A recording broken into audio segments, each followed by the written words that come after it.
यजुर्वेद में लिखा हुआ है, पाठ नंबर 32, मंत्र नंबर 3 में, न तस्य प्रतिमा अस्ति, उस भगवान, उस खुदा की कोई भी प्रतिमा नहीं है, कोई भी बुत नहीं है, कोई भी अक्स नहीं है, कोई भी स्टैच्यू नहीं है, स्कल्पचर नहीं है, फोटोग्राफ नहीं है, पेंटिंग नहीं है। जिक्र है यजुर्वेद में, पाठ नंबर 40, मंत्र नंबर 9 में, अंधात्म प्रविशंति या असंभूति मुपास्ते। यह संस्कृत श्लोक है जिसके मानी है अंधात्म, अंधकार में, प्रविशंति, दाखिल हो रहे हैं। जो लोग असंभूति की पूजा करते, असंभूति की माने नेचुरल थिंग्स, कुदरती चीजें, हवा, पानी, आग।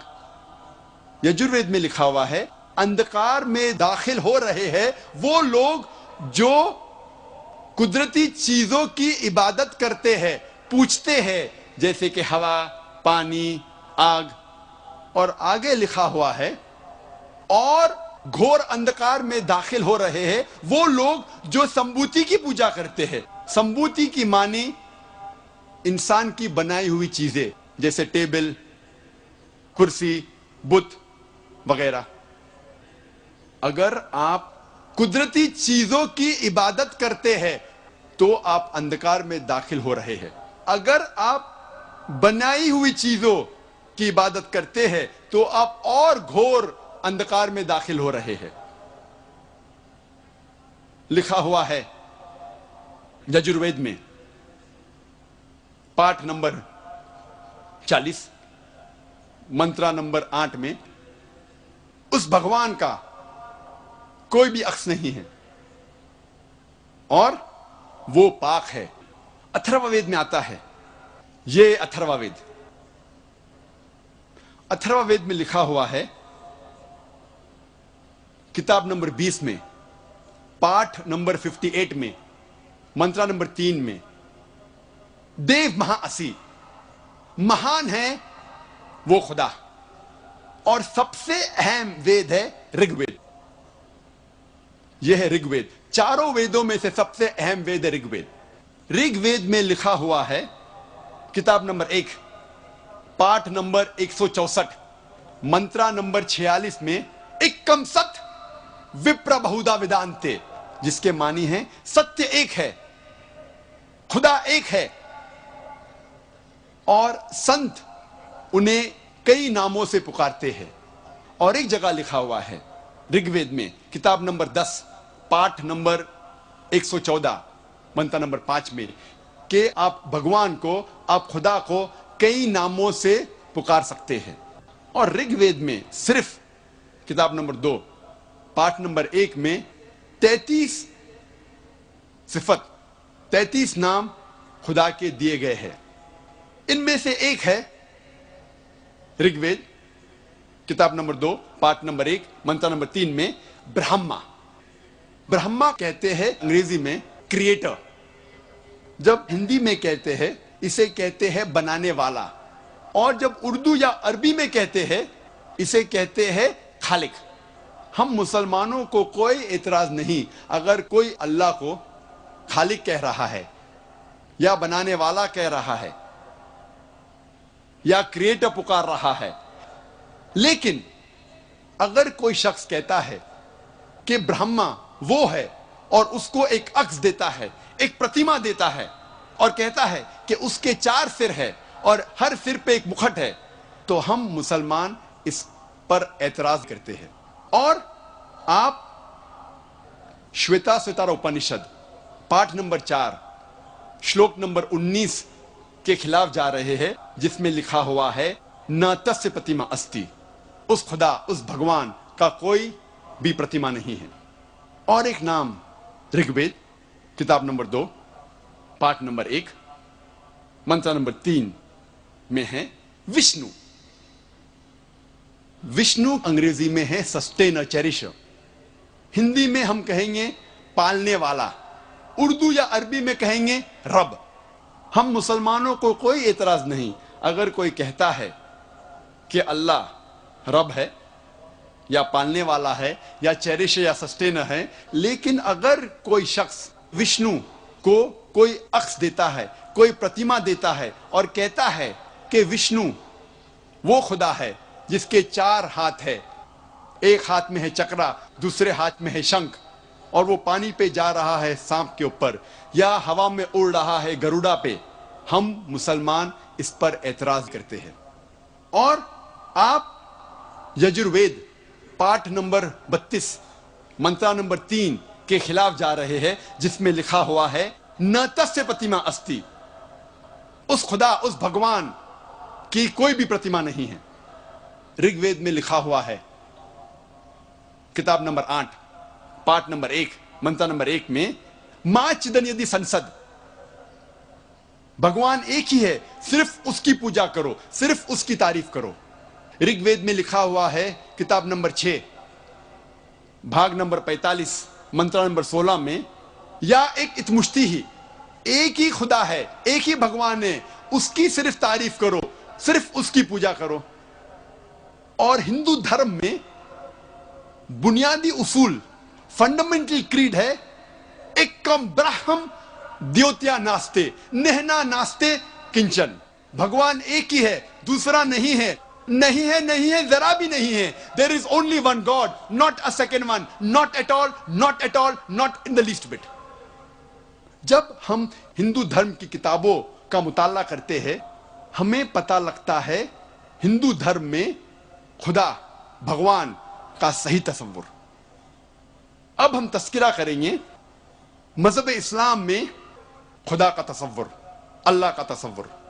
और सबसे बेहतरीन जवाब कोई भी मुसलमान आपको दे सकता है, वो है, आपको कहेगा सूरह इखलास के बारे में, सूरा नंबर 112 आयत नंबर 1 से 4, जहां अल्लाह सुब्हानहू व तआला फरमाते कुल हु अल्लाहु अहद, कहो कि अल्लाह एक है, अल्लाह समद, अल्लाह बेनियाज है, लम यलिद वलम युलद, ना वो किसी को जनता है ना किसी से जना है, वलम यकुल लहु कुफुवन अहद, उसके जैसा कोई नहीं है।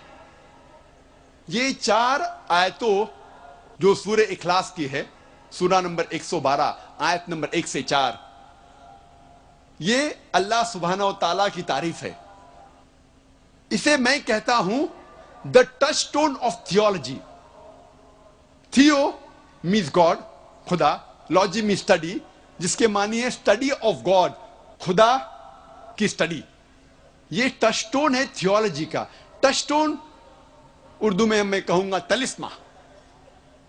आप जब कोई जौहरी के पास जाते हैं सोना खरीदने या बेचने के लिए, और आप जानना चाहते हैं कि सोना कितना खरा है, तो आप जौहरी को देते हैं, आप ये सोना जौहरी को देते हैं, और वो सोने को टचस्टोन से एक पत्थर से घिसता है, और जिस तरीके का रंग उस पत्थर पे आता है, फिर वो आपसे कहेगा कि ये सोना हो सकता है कि 22 कैरेट का है, या 20 कैरेट का है, या 18 कैरेट का है, या हो सकता है वो सोना ही नहीं है, क्योंकि हर चीज जो चमकती है वो सोना नहीं है। All that glitters is not gold.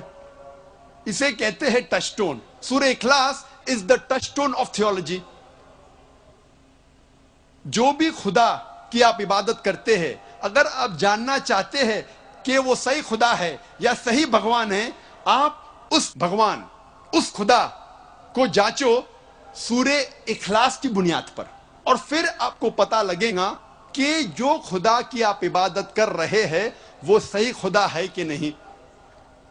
मिसाल के तौर पे कई लोग भगवान रजनीश को खुदा मानते हैं। एक तकरीर के बाद जब क्वेश्चन आंसर का सिलसिला चल रहा था, एक हिंदू भाई ने मुझसे कहा, डॉक्टर जाकिर नाइक, हम भगवान रजनीश को खुदा नहीं मानते। मैंने कभी भी नहीं कहा कि हिंदू भगवान रजनीश को खुदा मानते हैं। मैं हिंदू धर्म की किताबों को पढ़ चुका हूं, कहीं भी नहीं लिखा हुआ है कि भगवान रजनीश खुदा है। मैंने कहा कुछ लोग मानते हैं कि भगवान रजनीश खुदा है, और आप तो जानते होंगे भगवान रजनीश के बारे में। आप जानते हैं क्या नहीं?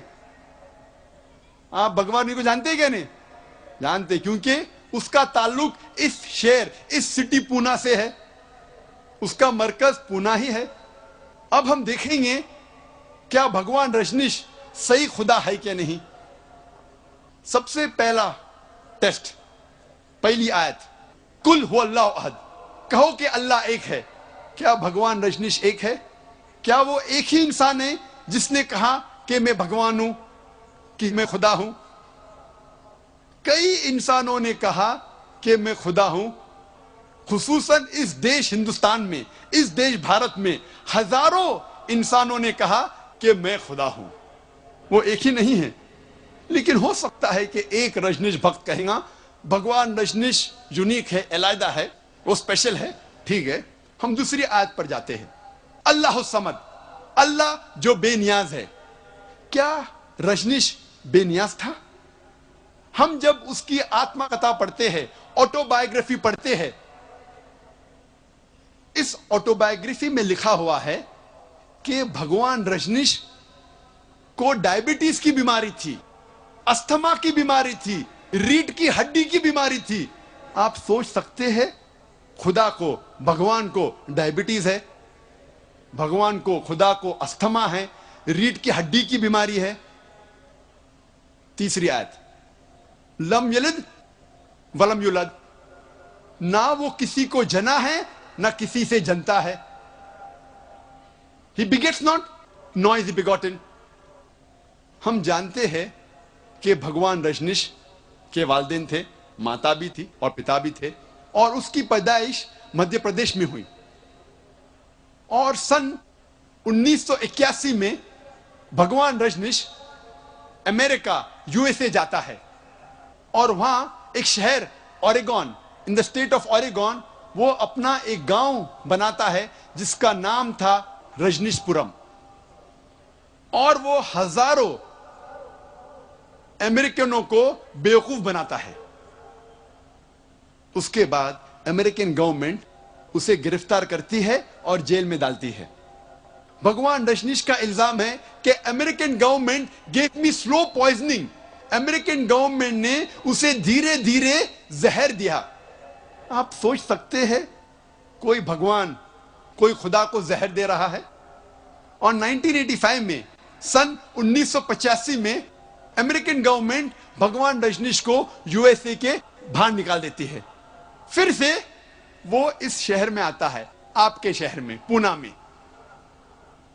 और अपने मरकज ओशो कम्यून, आज उसका नाम है ओशो कम्यून, वो जाता है। अगर आप ओशो कम्यून, रजनीश के मरकज जाएंगे, और मैं कई बार जा चुका हूं दावा करने के लिए, माशाल्लाह। आप सोचेंगे क्यों गया था मैं। आप उसकी समाधि पे जाएंगे, उसके टूमस्टोन, उसके तख्ती पे लिखा हुआ है भगवान Rajneesh, Osho never born never died but visited the earth from the 11th of December 1931 to the 19th of January 1990. Osho ना वो पैदा हुआ ना उसकी मौत हुई, लेकिन इस जमीन पे वो सैर करने के लिए, घूमने के लिए आया था। 11 दिसंबर सन 1931 से लेके 19 जनवरी सन 1990 तक ना वो पैदा हुआ ना मरा, लेकिन दुनिया की सैर करने के लिए आया था। 11 दिसंबर सन 1931 से लेके 19 जनवरी सन 1990 तक उस तख्ती पे, उस टूमस्टोन पे यह नहीं लिखा था कि उसे 21 मुमालिक के वीजा नहीं मिली थी। आप सोच सकते हैं, भगवान खुदा दुनिया पे सैर करने के लिए आए, घूमने के लिए आए, और उन्हें वीजा नहीं मिलता है। और आर्क बिशप ऑफ ग्रीस, उन्होंने कहा कि अगर आप भगवान रजनीश को इस देश से नहीं निकालते हैं, हम उसका घर जलाएंगे और उसके शागिर्दों का घर जलाएंगे। और आखिरी आयत, आखिरी इम्तिहान, वलम यकुल लहु कुफुवन अहद, उसके जैसा कोई नहीं है। अगर हम खुदा को, अल्लाह को किसी के बराबर कर सके, अल्लाह के साथ किसी को बराबर कर सके कायनात में किससे भी, तो वो खुदा नहीं, तो वो अल्लाह नहीं। वलम यकुल लहू कुफुवन अहद।